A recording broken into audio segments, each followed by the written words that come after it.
Da. Osjećaj prije olimpijskih igara? Pa evo, osjećaj je fenomenalan, baš jedva čekam da dođem tam, da sve to krene. Jako se veselim, motiviran sam i treba će mi malo sreće i to je to. Forma?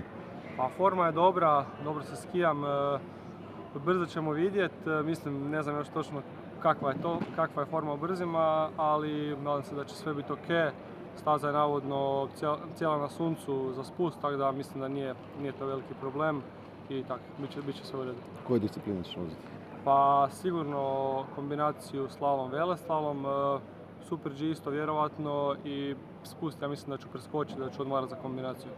Evo, pričali smo sa Ivicom malo i njegovim dojmovima sa tih olimpijskih igara, pa je rekao onda jednu riječ, je svjetski kup sve ovo na olimpijske igre, su jedanput u 4 godine, to je poseban trenutak i ima mnogo iznenađenja. Vidjeli smo i kod njega i Sandro Villete prošle olimpijske igre, tvoja očekivanja nekako, tvoj pogled na te olimpijske igre.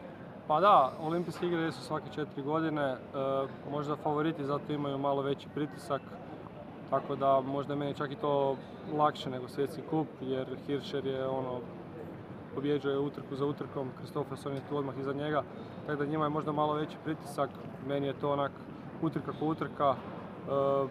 Naravno uvijek ima iznenađenja i Villeta je dobio Ivicu tad u slalomu, što je bilo stvarno čudo.